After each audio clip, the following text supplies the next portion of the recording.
Hi. Hi everyone. My name is Cardo Windogan. I'm a practicum student, and we're doing our practicum internship here at Martin Counseling. And here's my friend Jessica. Hi everyone, my name is Jessica Peralta. I'm a practicum student as well at Martin Counseling. Our supervisor, David Martin, right here, is an LPC supervisor at this practice and the owner of the practice as well. He's been in practice for over 10 years.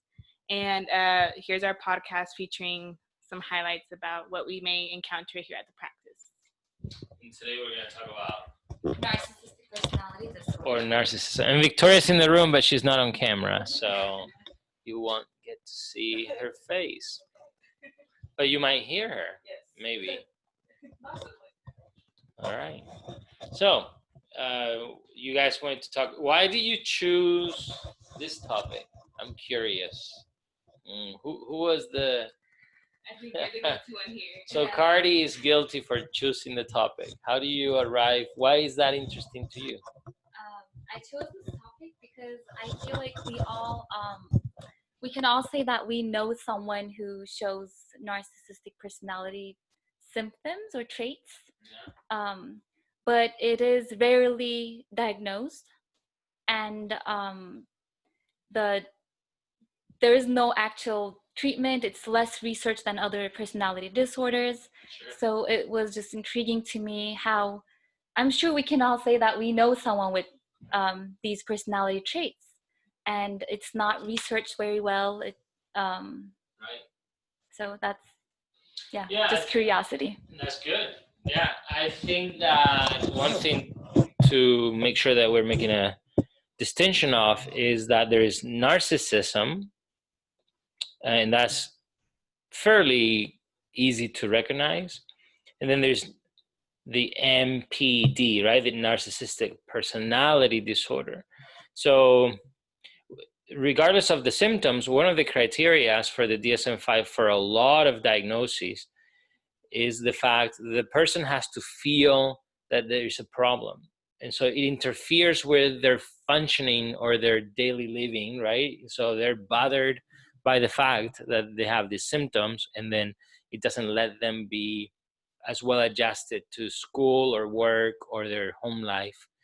And the problem with this personality disorder is that actually the personality disorder blinds the person to see that it is an issue. And they say, well, I'm on my 5th marriage, I've taken 2 companies to bankruptcy, but my life works pretty well for me, right? And everyone else around them can clearly see that they're narcissistic.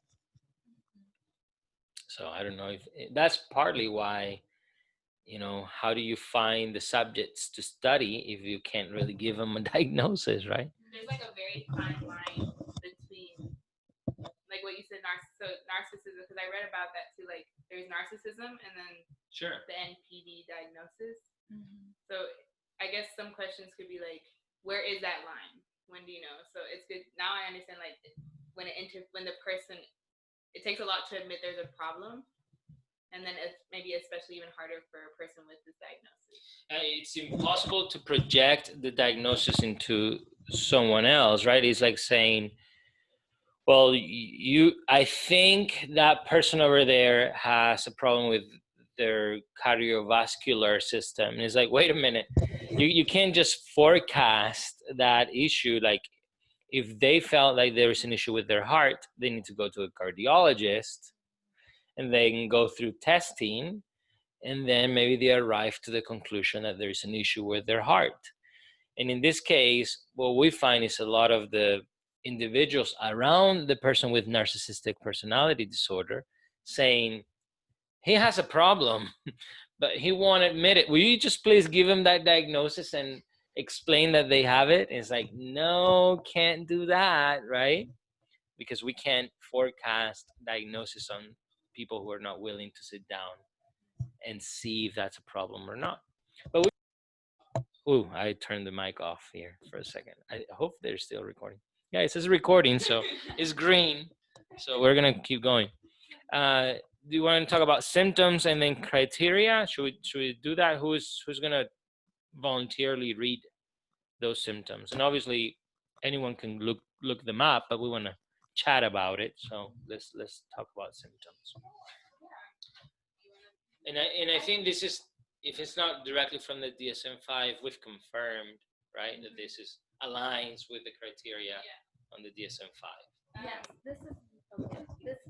This is not exact wording from the DSM, but so the symptoms may include inability to handle criticism. It can be need for admiration. It can also be disregarding others' feelings, or a person having a sense of entitlement to everything. So these were the symptoms that I came across, and now we also have, like, in that definition, how many are here? 1, 2, 3, 4, 5, 6, 8, 6, 7, 8, 9. That's it. So out of these 9, I believe, so if I'm wrong, someone can comment on this and email us and say you're wrong, but I believe that is 5 out of these 9. That is right. Yes. Right? 5 out of 9 to be diagnosed. So remember, that's also a tendency on the DSM-5, that they're going to give us a list of symptoms and they're going to say, hey, X amount out of this many, and if you check the mark for this many, then technically you meet criteria, right? So grandiose sense of self-importance, that's one of them. Preoccupation with fantasies of unlimited success, power, brilliance, beauty, or ideal love. Believe that one is special and can only be understood by or associate with special people or institutions. A need for excessive admiration, sense of entitlement, or they feel like they should get a special treatment. They want to exploit others and they're not concerned about how they feel about being exploited. I'm paraphrasing some of this, but going a little bit beyond what we have here. A lack of empathy, that's clear for narcissistic people and folks with an MPD. Envy of others, or they believe that one is the object of envy. Oh, of course they envy me, right? And then a general attitude of being arrogant, and haughty behavior or attitudes, right? So yeah, and like I said, in order to be diagnosed, then the person has to be concerned with the fact that these things are interfering in their lives, and that's where we find the difficulty in finding subjects, because they don't come to therapy, and if they come, they don't stay in therapy. So would a symptom also include the fact that they feel there's a problem, or is that, so along with 5 out of 9 of these, one of those 5 needs to be, I'm coming here because I feel there's something wrong? Yeah, that's part of the criteria to arrive to a formal diagnosis, right? So that's why we can clearly see narcissistic people or folks who struggle with narcissism, but it's so difficult to find out how many do they actually have, how many of them actually have a diagnosis. Does that make sense? Of a personality disorder. Okay, so we can, I guess, move now towards, we talked about some symptoms and key traits that we see in this disorder. Yeah, I'm not sure how. I don't know how. Hopefully, it reads really well or hears really well. Now we can, I guess, talk about some treatment options, or what is there that, since, like Cardi mentioned, there's not much research done, and it's hard to find subjects for case studies for this with this disorder. In your experience, what have you seen may be helpful with people with this with NPD? Yeah, I think that if people look up, like, okay, treatment for narcissistic personality disorder, at the end of the day, they're going to arrive to some kind of talk therapy. So the theory for me would be that since CBT is across the board the most effective form of therapy that we know of, it doesn't mean that it's the very best one ever. It means that so far, across the board, with different symptomatology, different issues, it tends to help more than not. So we say that a round of CBT is somewhere between, it seems like 10 to 14 sessions, so around 12 sessions is kind of your sweet spot for CBT. So obviously CBT, which is cognitive behavioral therapy in a nutshell, that is, what are you thinking, how are you feeling, and what's your behavior, and then how do those three interact with each other. So hopefully if we improve one of them, then we can improve the others, right? Most people, they're bothered by the behavior. Some folks are bothered by emotions, and others are bothered by thoughts. But the majority of our clients are going to complain of there's a behavioral issue going on, and I don't, the things that I want to do, I don't do, and the things that I wish I didn't do, I end up doing. So I need help. And so cognitive behavioral therapy in a nutshell is going to be that interaction between those three. I guess in the name, we don't have the feeling piece, but feelings is a very important piece of cognitive behavioral therapy. And as you guys know, and if you don't know, I think it's important to talk about dialectical behavioral therapy. That is, it comes out of a tradition of CBT, but it's not CBT, right? There's a dialect that has the D in DBT. And so Linehan, Dr. Linehan did a lot of work on developing DBT. And DBT, I think, is a suspect for helping folks with narcissistic personality disorder, because DBT is one of the few forms of therapy that is helpful for borderline personality disorder, which we're not going to talk about today, but it's one of the few things that we know works. It's not the only thing we know works for borderline personality disorder, but it's one of the few things that seems to be very, very effective in treating borderline personality disorder. So since it's another personality disorder, I would guess that it will be a good fit for narcissistic personality disorder, but that's, I guess, to be determined. It certainly can help with the family members and loved ones of, they're the victims of narcissistic personality disorder.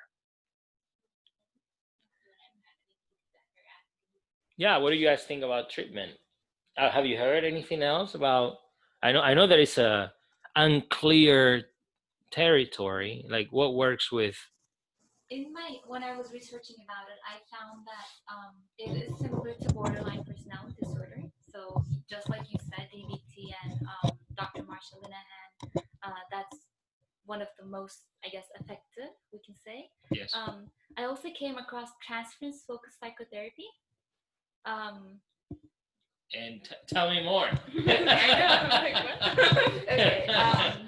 So I did not know this. I learned this, that it is supporting clients by integrating the unintegrated representation of themselves, and helping them tolerate the negative feelings that comes with the acceptance of their traits and their disorder in a way.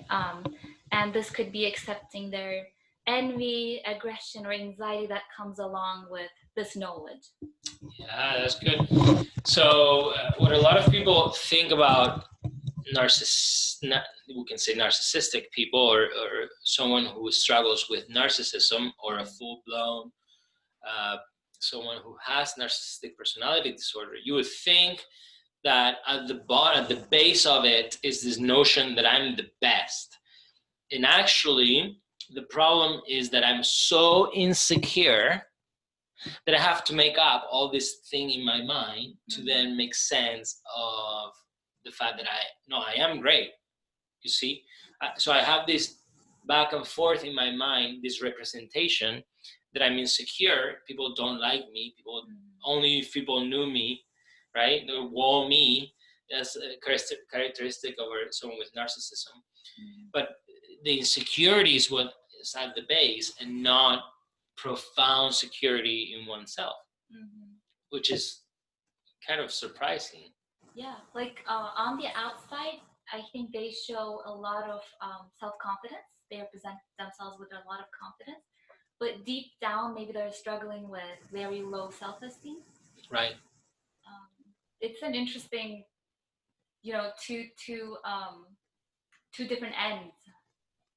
Right. So the treatment might not look so much like, let me clarify that you're not as great as you think you are, but actually treatment almost shame resiliency, right? Like, you feel that you're not worthy of love and belonging, but you really are, just as you are. You don't have to be going around and showing people how great you are so that you can integrate that insecurity in you. Like, no, you're good.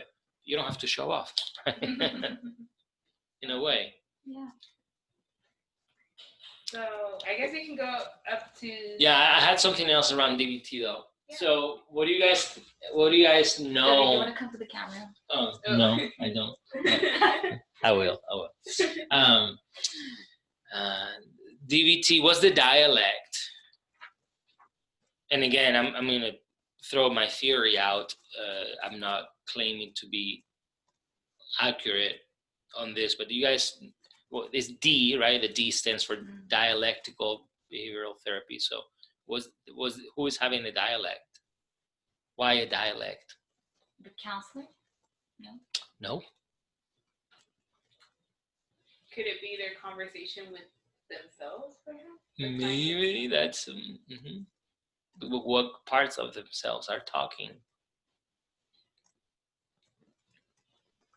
And it's related to something that a word that you said, and that's why it triggered this question to ask you guys if you know about the dialect. From what I understand, the dialect is between this idea of radical acceptance. So it is what it is, right? And a commitment for change. And those two things can coexist, but it's going to be difficult to make those two fit, because think about it. If I accept things as they are, like, okay, well, let's all go to the beach and drink coconut milk, right? Like, that's it, we're done, right? Accept things as they are. It's like, well, no, there's room for change. Like, you can become more responsible and bring more order into all this chaos that is around you. And that's your commitment for change. But if you're all about commitment for change, then that's desperation, because you're never up to your potential, you. So if you're only focused on the difference between your ideal self and your real self, that's a pretty desperate place to be. So you have to both accept things as they are, and in a way accept myself as I am, but then yet have a degree of commitment to being able to change and be somewhere else that I know I could be, or I should be, to realize the potential in me. And that is the dialect, as far as I understand it. And so that's why it can be very helpful with this issue as well. Would you see more of a clash there, though? Like you said, it's going to be hard to accomplish those things. So in your experience, have you seen a client achieve one but not achieve the other? Or well, I'm not sure that we're ever going to witness a client getting to the full ideal self, right? Because there's always a little bit of room for growth. And if you lose that room for growth, and it could possibly be the vision that a narcissistic person has of themselves, there's not really room for improvement. If they've given up on the idea of their insecurity being just a lost cause, then there's not going to be any room for improvement. But most of us can realize that, yeah, we're not quite where we want to get to. There is more room for growth. But if the room is too big, if the distance is too big between ideal self and real self, what do you think the person is going to do? Give up on the quest of climbing up that ladder, because it's too big of a step to climb. Like, okay, well, that's my ideal self, never going to achieve that. So all you have is this mess, and that's it. And so for those clients, you focus on, cheering them up. There is potential in you. Like, you can really do better. And being realistic, I guess, like the way you described, they need to be realistic. Absolutely. How far they can go in the time that they allotted themselves. And realistic can mean that my perception of myself is so low that you're having to bring it up to no, you're more capable than you give yourself credit for. And realistic could also be that we need to bring you down from your throne, right? And so with someone with narcissistic personality disorder, you're going to go back and forth in that. You have to explore which one are you being now. Are you so desperate that you don't think there's any room for improvement? Or are you so grandiose that you don't see that there is anything that you need to do to improve because you're already pretty perfect?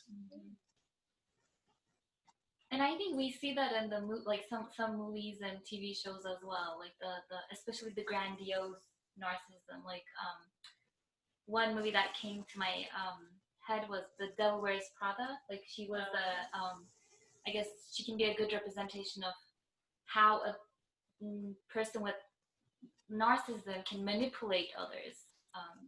I don't know if you have seen the movie. I have not seen that movie, I don't think, but it's a good movie. I should watch it. Yeah, like she would hold herself so high, and she was also the boss. But I think it was a good representation of how she was manipulating her coworkers and everything. So that came to mind. Yeah, and like how manipulation, and then the people were aware of the manipulation, but still felt obligated or actually wanting to please her even further. Another one that popped into my head, that one of the questions that we received from one of our polls that we had was... You did a poll? Yeah, we made a poll. We had, oh my goodness, where do you put the poll? On our Instagram. I asked some social chats we have, like, WhatsApp things. But nice. Yes, the one question that did pop out to me, because the question came out, it was more like a fact, but a fact that they wanted to confirm. And this is how it reminded me. Y'all who know who Ted Bundy is, the serial killer, killed lots of women, bad guy, put to death. And so the question was, why is narcissism, or NPD, a common trait among serial killers?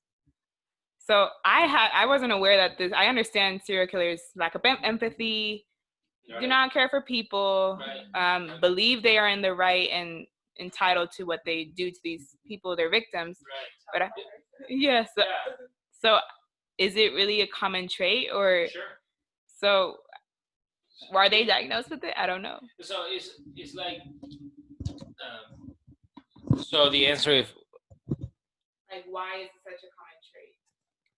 Well, I think it's a common trait because being a sociopath is an extreme representation of that personality disorder.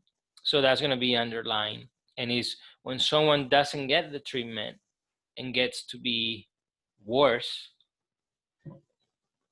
then it can lead them to act out on these maybe thoughts or ideas that they have, right? So that's the underlying. There's something wrong with someone who kills someone, right? We all can all agree to that.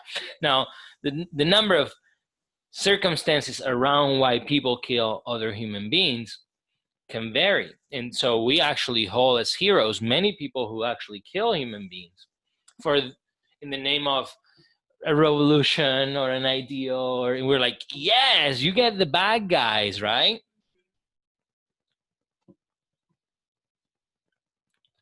And here we're talking about someone who's doing it just for the sake of it, or even from their own enjoyment. And we can all agree, like, that's messed up, right? Without being legal scholars here, but it's like, that's wrong. No, you shouldn't do that, right? And so I don't know that we have a lot of opportunity to interview these folks. I know that sometimes we can look up interviews that the police has done with these psychopaths, right?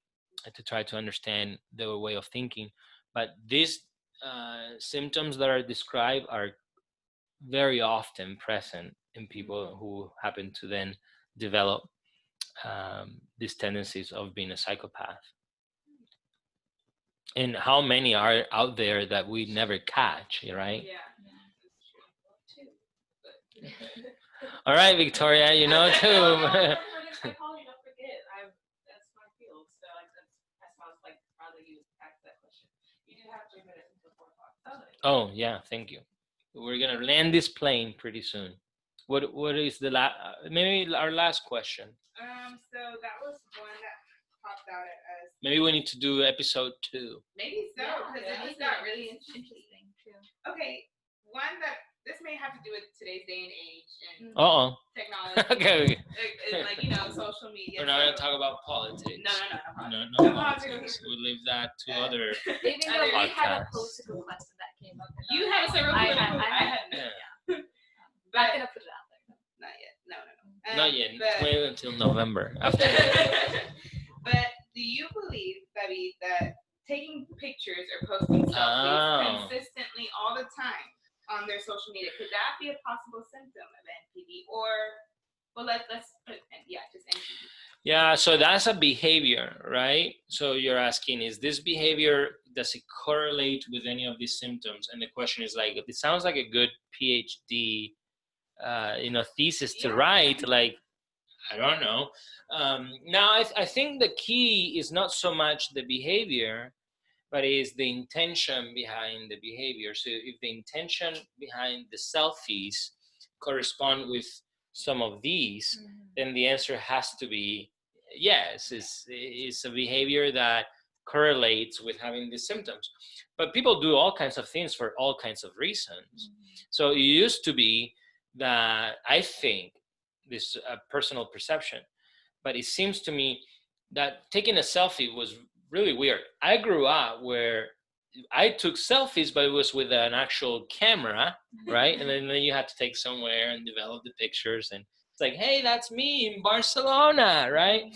So this is a different thing. And it used to be that taking a selfie was a very kind of selfish thing to do. And now selfies are so common. And I've been through some, let's say, social media training, seminars, things like that, that they encourage you that you should take a selfie of yourself and put it out there because people expect that and they want that. And so maybe there's someone out there who's like us putting this together, like, I don't want to be in the camera, like, it feels weird.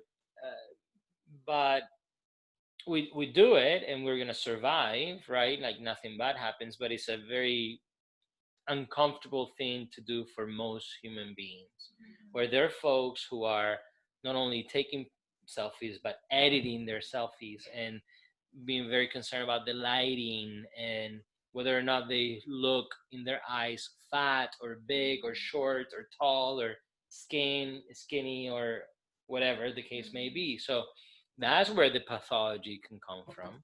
So I guess ultimately you shouldn't assume that anyone taking a selfie is necessarily 100% narcissistic, but what was the intention of like taking that behind the selfie or asking them about, what was that for? But yeah. I don't remember this for sure, but I remember some talk about taking selfies and that going into DSM-5 as like a disorder of some type. I didn't follow up with it, so I don't know. Well, I think that either DSM-5 or other diagnostic tools that we're going to have in the future are going to more and more include technology. There's no question about that. So so to be determined, right? To be, we'll see what happens with all of that. But then let's not jump into conclusions. The hard thing, I believe, is how in the world do we get these nice folks? By the way, they tend to be very charming, right? Yeah. To get treatment, to access good, someone who can diagnose them appropriately, and then to get some treatment, and then. Unfortunately, my experience is more with quote unquote the victims of being in a relationship with someone who struggles with this issue and the aftermath that they create around them. And so, especially when it has to do with borderline or full-blown abusive relationships, right? So I know that there was another question about gender, and it does happen more in men than women. Do we know why? Is it genetics, environmental? Yes. Yeah, usually I believe that in this, when you see something that there's more incident of something because of the and you can identify it and trace it to gender. There's something that goes on biologically that we may or may not understand fully, but it's also true that it's clear that we treat uh, young girls and young boys very differently from each other. So there's obviously the impact on the environment and the education and expectation for different genders. So, and that has been a perpetual question. Is it nature versus nurture, right? Is basically the question. So the answer is yes, but we don't know why that happens. So anything else, or we gotta go? I think we covered a lot, but you're maybe right about episode 2. Yes. It just opened up. Yeah, sure. Let's see how we get more questions maybe already. Yeah, maybe people, what they can also do is tell us what topics it is that they want to talk about. Yeah, good deal. All right. Just put a pin in this then. Yes, let's Thank do you. that. Thank Thank you, you guys. Thank you. And thank you, Victoria. Ciao.